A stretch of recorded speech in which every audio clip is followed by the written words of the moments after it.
BBC Urdu کے programme سیربین میں خوش آمدید. ہمارے لندن اسٹوڈیو سے میں ہوں عالیہ نازکی.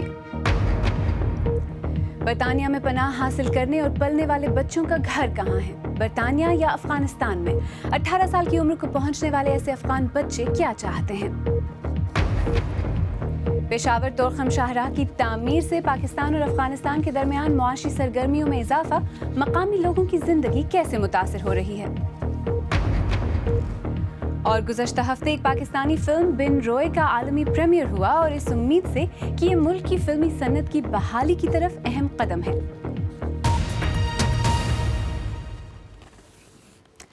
گزشتہ کئی دہائیوں سے افغانستان میں جاری جنگ سے بچنے کے لیے سینکڑوں کم عمر لڑکے برطانیہ آتے رہے ہیں. بہت سے لڑکے برطانیہ میں پروان چڑھ کر بلوغت کی عمر کو پہنچ چکے ہیں اور ان کی سیاسی پناہ کی درخواستیں مسترد ہونے پر انہیں ڈپورٹ کر دیا جاتا ہے. ایسے ہی لڑکوں کی کہانی پر مبنی کرس راجرز کی رپورٹ پیش کر رہے ہیں فراز ہاشمی. یہ جمعہ ہیں برمنگم میں لائف گارڈ. وہ 11 سال کی عمر میں افغانستان میں جنگ سے بھاگ کر غیر قانونی طور پر برطانیہ آئے تھے. ان کو یاد نہیں کہ ان کے والدین پر کیا بیتی. یہ برطانوی خاندان ہی اب ان کا سب کچھ ہے. برطانیہ میں غیر قانونی طور پر مقیم ایسے بچوں کو جوانی کی دہلیز پر پہنچتے ہی سیاسی پناہ کی درخواست دینا ہوتی ہے یا پھر واپس جانا پڑتا ہے. ان کی سیاسی پناہ کی درخواست رد ہو گئی ہے اور اب انہیں واپس جانا ہے. آپ کو احساس کرنا چاہیے کہ لڑائی ابھی جاری ہے. میں نے اپنی زندگی یہاں بنائی ہے. اب کوئی آ کر یہ سب کچھ لے لے تو یہ بات ٹھیک نہیں ہے. وہ کہیں گے کہ انہوں نے آپ کا خیال رکھا اور اب آپ بڑے ہو گئے ہیں تو آپ کو واپس جانا چاہیے. لیکن لڑائی ابھی ختم نہیں ہوئی ہے. لنڈا نے 2 ایسے بچوں کی پرورش کی ہے. نجیب کو 2 سال قبل واپس بھیجا گیا تھا. اب فیصل کو ڈیپورٹ کیا جانا ہے. میرے خیال میں یہ سیاسی نظام میں پیادوں کی طرح ہے. جس کسی کو بھی سیاسی فائدہ اٹھانا ہو وہ کہہ سکتا ہے کہ ہم نے اتنے لوگوں کو ڈیپورٹ کیا ہے. فیصل امیگریشن حکام سے بچنے کے لیے مستقل اپنے ٹھکانے بدلتے رہتے ہیں. انہیں کسی وقت بھی پکڑا جا سکتا ہے. لیکن حکومت کا کہنا ہے کہ ان کا نظام انصاف پر مبنی ہے. جو کوئی بھی یہ ثابت کرنے میں کامیاب ہو جاتا ہے کہ اسے واقعی خطرہ ہے یا اسے واپسی پر تشدد کا سامنا کرنا پڑ سکتا ہے، اسے پناہ دے دی جاتی ہے. ہر ماہ برطانیہ سے ڈیپورٹ کیے جانے والے نوجوان کابل پہنچتے ہیں.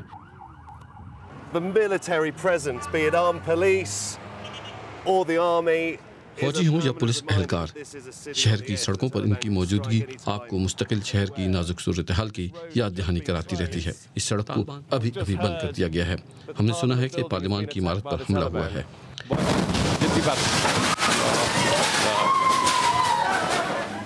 23 سالہ نثار کو شمالی لندن میں 8 سال گزارنے کے بعد واپسی پر یہ کچھ ملا ہے. ہم جب ان سے ملے انہیں کابل پہنچے صرف 4 دن ہوئے تھے. میں یہاں بالکل خوش نہیں ہوں. اس ملک میں کس طرح زندگی گزاروں گا؟ میں باہر نہیں نکل سکتا. میں یہاں محفوظ نہیں ہوں. برطانیہ کی حکومت ایک اسکیم کے تحت ڈیپورٹ کیے جانے والوں کی مدد کرتی ہے. نثار کا کہنا ہے کہ اس کا کوئی فائدہ نہیں. وہ واپس جانا چاہتے ہیں اس سفر پر جو انہوں نے کم عمری میں کیا تھا. بے روزگاری کی وجہ سے بہت سے لوگ فرار کا راستہ اختیار کرتے ہیں. کابل میں ہیروئن کے عادی افراد میں ہمیں برطانیہ سے ڈیپورٹ کیے جانے والے کئی لوگ ملے. احمد 8 سال پہلے مانچسٹر میں رہتے تھے. میں خدا سے دعا کرتا ہوں کہ مجھے اس عذاب سے نکال لے.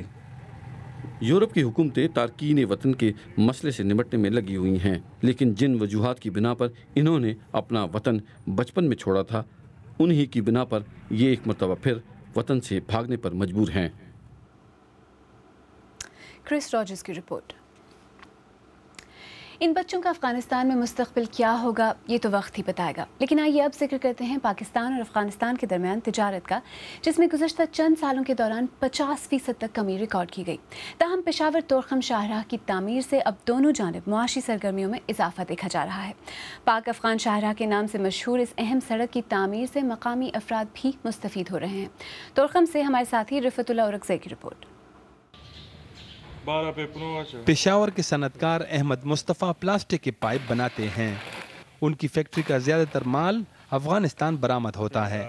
ان کا کہنا ہے کہ کچھ عرصہ پہلے تک افغانستان کے ساتھ تجارت خسارے کا شکار تھی، لیکن انہیں امید ہے کہ سڑکوں کی تعمیر سے اب سرحد کے دونوں جانب معاشی سرگرمیاں بڑھیں گی. पेशावर तोरखम हाईवे से मईशत को बहुत बड़ा फ़ायदा पहुँचेगा और पहुँच भी रहा है, क्योंकि जब पहले ये रोड थी तो ये बहुत ज़्यादा ख़राब थी, तो उसकी वजह से गाड़ियों को एक तो टाइम बहुत ज़्यादा लगता था तोरखम पहुँचने में, दूसरा खुदा रहा एक्सीडेंट हो जाता था तो बहुत बड़ा इशू क्रिएट हो जाता था, फिर गाड़ियाँ 7-7 8-8 घंटे वहाँ ट्रैफिक टोटली ब्लॉक होती थी। तकरीबन 43 किलोमीटर तवील ये शाहराह कुछ अरसा पहले तक ऐसी नहीं थी, ताहम कई माह की कोशिशों के बाद ये सड़क अब हर किस्म की ट्रैफिक के लिए बहाल कर दी गई है। पेशावर तुरखम शाहराह की तामीर से न सिर्फ ये कि पाकिस्तान और अफ़गानिस्तान के दरमियान तिजारत में बेहतरी आ रही है, बल्कि इससे यहाँ मकामी रहने वाले कबाइल के लिए रोज़गार के नए मौक़े भी पैदा हो रहे हैं। पेशावर से तुरखम तक जगह जगह सड़क के किनारे नए बाज़ार और तिजारती मराकज़ तामीर किए जा रहे हैं, जिससे मकामी लोग भी माशी तौर पर खुशहाल हो रहे हैं। हमारे लिए ये फ़ायदा होता है कि हमारे लिए मार्केट बनाए और अफ़गानिस्तान से लिए तिजारत का रास्ता बनाया था, वो हमारे लिए ताजिकिस्तान और उज़्बेकिस्तान और तुर्कमेनिस्तान के लिए हमारे गाड़ी चलते हो आ जाते और जाते हैं।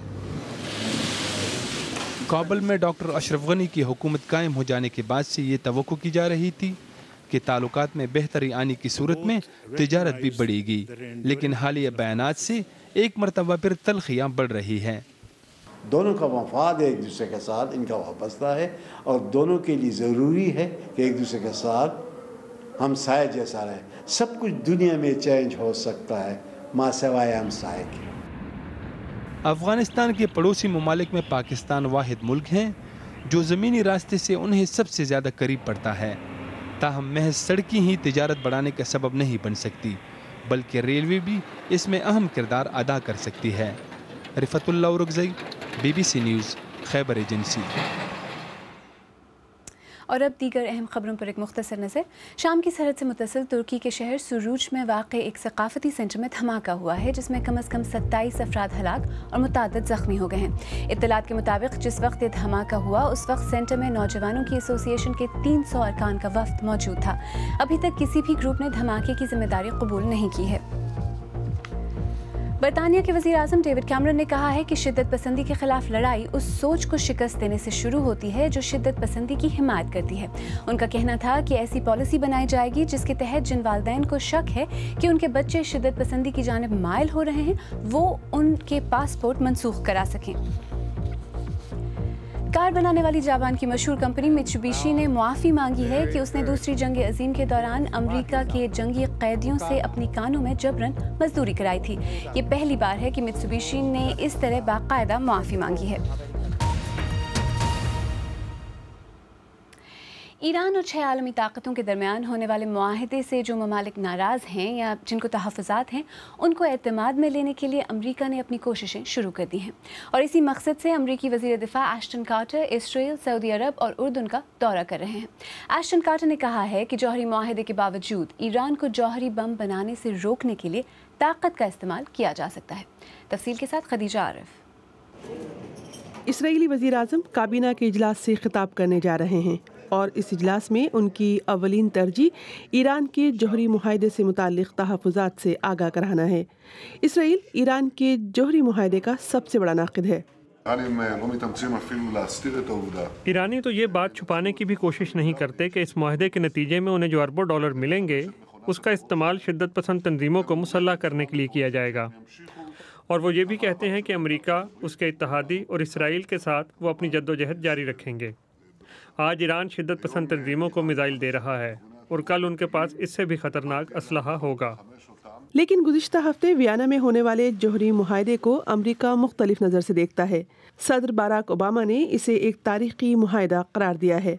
उनका ख्याल है कि एक मुमकिना ख़तरे से पुरअमन तरीक़े से निमट लिया गया है और अमरीकी वज़ीर दिफ़ा एश्टन कार्टर इसराइल को यही समझाने की कोशिश करेंगे। जिस दिन ये मुआहदा हुआ था उन्होंने कहा था कि अमेरिका इसराइल की सिक्योरिटी को मज़ीद सख्त करने में मदद करने के लिए तैयार है। इसराइल की तरह ही अमरीकी वज़ीर दिफ़ा उर्दन और सऊदी अरब को भी यकीन दहानी कराएंगे कि उनके मफादात पर समझौता नहीं किया जाएगा। लेकिन फ़िलवक्त इसराइल अपने मौक़िफ़ पर कायम है और उसके बकौल ये जौहरी मुआहदा दुनिया के तहफ़्फ़ुज़ के हक़ में नहीं है। Khadija Arif, BBC news. आइए अब देखते हैं कि हमारी वेबसाइट पर किन खबरों में आप दिलचस्पी ले रहे हैं। फ्रांस में शाह सलमान की सिक्योरिटी पर अवाम बरहम, ये खबर इस वक्त बहुत पढ़ी जा रही है। इसके अलावा मलेशिया में मोबाइल चोरी कौमी मसला कैसे बनी और सोने की कीमतों में रिकॉर्ड कमी की खबरों में भी आप बहुत दिलचस्पी ले रहे हैं। आप BBC उर्दू का प्रोग्राम सरबीन देख रहे हैं। प्रोग्राम में आगे चलकर देखिएगा, अमेरिका और क्यूबा के बेहतर होते ताल्लुकात से क्या उम्मीदें वाबस्ता की जाएं। और देखिएगा लंदन में फिल्म बिन रोय के प्रीमियर की झलकियां और मिलिएगा इसके सितारों से।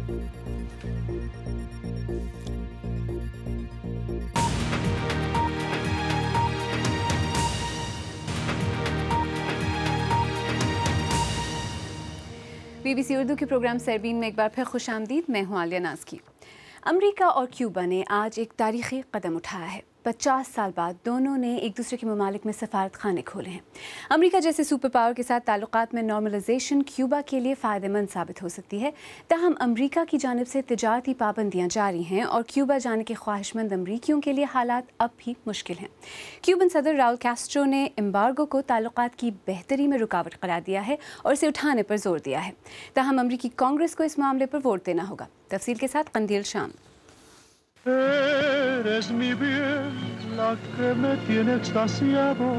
1889 में जब क्यूबा ने हिस्पानियों से छुटकारा हासिल किया था तो उसके चंद साल बाद ही सबसे पहले शुमाली अमरीकी आबादकारों ने जजीरे पर कदम रखा, इस नियत के साथ कि वो एक नई कॉलोनी बनाएंगे। और जैसे कहते हैं, द रेस्ट इज हिस्ट्री। ये एक नई इमारत नहीं है, बल्कि 1961 तक जब दोनों मुल्कों के दरमियान सफारती ताल्लुकात मुनक़ता हुए थे, ये अमरीकी एम्बेसी थी।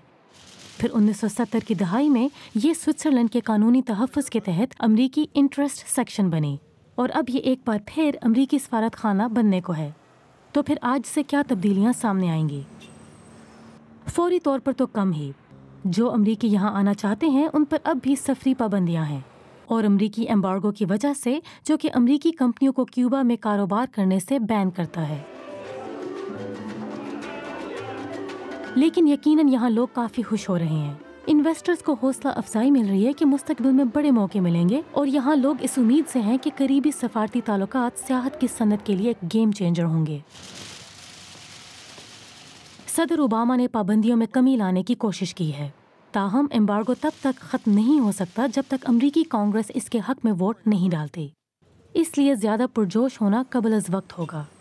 तजारती एम्बार्गो को मुकामी तौर पर ब्लॉकहेड कहा जाता है और इस साइन के नीचे लिखा हुआ है, तारीख में सबसे तवील नस्ल कुशी। क्यूबा का अहम हदफ है इस एम्बार्गो को ख़त्म करना, जो उसके मुताबिक क्यूबन इकॉनमी को काफ़ी नुकसान पहुँचा रहा है। वो ये भी चाहते हैं कि अमरीकी मिलिट्री बेस ग्वांटानामो वापस क्यूबा के कंट्रोल में आ जाए। अमेरिका के भी कुछ मुतालबात हैं, जिनमें से सबसे आम है वो जायदादें वापस लेना जो इनकलाब के वक्त अमरीकी शहरियों से ली गई थीं। इन मुतनाज़ा इश्यूज के बावजूद माहरीन का कहना है कि दोनों मुल्कों के दरमियान ताउन के कई मुस्बत पहलू हैं, जैसे कि मंशियात, माहौलियात और नकल मकानी जैसे मसाइल पर तवज्जो। यानी काफ़ी ऐसे मामलात हैं जिन पर दोनों मुमालिक अब बात शुरू कर सकते हैं।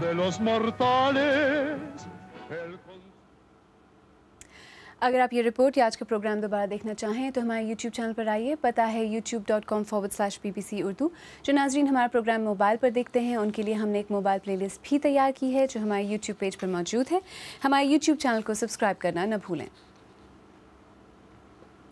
हालिया दिनों में पाकिस्तान की फिल्म इंडस्ट्री ने बेशुमार फिल्में रिलीज़ की हैं और अब ऐसा लगता है कि लॉलीवुड और बॉलीवुड की एक दिलचस्प दौड़ लग गई है। जुमे को लंदन में रिलीज़ होने वाली फिल्म बिन रोय इंडिया और पाकिस्तान में बैक वक्त रिलीज़ होने वाली पहली फिल्म बन गई है और इसका बजट भी कुछ बॉलीवुड फिल्मों जैसा ही है। लंदन के वेस्ट एंड से मज़ीद तफसील के साथ BBC एशियन नेटवर्क के हारून रशीद। लंदन में पाकिस्तान के फिल्मी सितारों की बारिश हुई थी जब बिन रॉय का वर्ल्ड प्रीमियर यहाँ के वेस्ट एंड में हुआ था। मायरा खान और हुमायूं सईद जैसे जाने पहचाने चेहरे रेड कार्पेट पे आए और UK की मेन स्ट्रीम मीडिया के साथ उन्होंने गुफ्तगू भी की। फिल्म की को director and producer Momina Duraid को लगता है कि ये फिल्म पाकिस्तान का नाम रोशन कर सकती है। I feel that the film is already successful. Pakistan film industry के लिए ये एक बहुत बड़ा दिन है। मैं समझती हूँ कि कोई भी पाकिस्तानी फिल्म, आपको पता है 1947 this is the first film that is being simultaneously run हो रही है इंडिया में भी और पाकिस्तान में भी, तो ये ऐसा पहले कभी भी नहीं हुआ।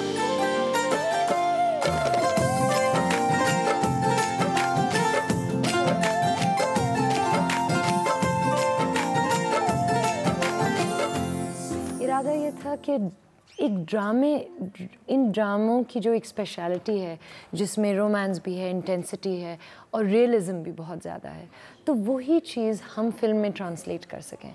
तो शुरू इस तरह हुआ था। तो मैं कहूँगी कि अगर किसी को एमुलेट या किसी की नकल, I don't think that's the right word, but अगर किसी की नकल यहाँ करने की कोशिश हो रही है वो हमारे ड्रामों की। So it's like a take on our dramas. अब तक 2013 में निकली हुई वार पाकिस्तान की सबसे कामयाब फिल्म रह चुकी है, लेकिन शायद उसके सोशल और पॉलिटिकल थीम्स की वजह से वो इतना इंटरनेशनल इम्पैक्ट नहीं बना पाई।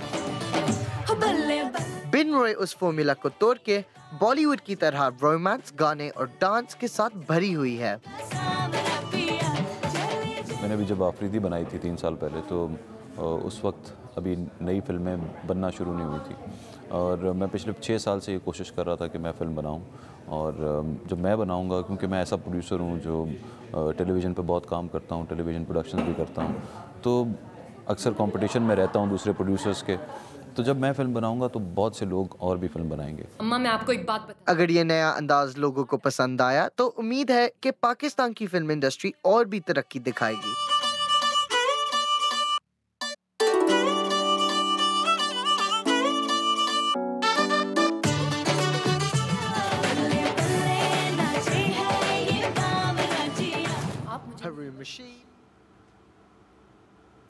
अगर आप चाहें तो मुझसे और हमारी टीम के दीगर साथियों से ट्विटर पर भी रब्ता कर सकते हैं। मेरा ट्विटर हैंडल है @आलियानाज़की।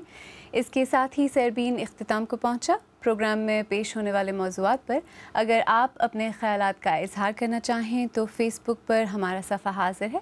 आप हमारे ट्विटर हैंडल @BBC उर्दू के ज़रिए भी हमसे रब्ता कर सकते हैं। कल फिर हाज़िर होंगे, तब तक ताज़ा तरीन ख़बरों, तज्ज़ियों, तबसरों, तस्वीर और वीडियोज़ के लिए हमारी वेबसाइट bbcurdu.com देखते रहिए। आलिया नाज़की को अब इजाज़त दीजिए।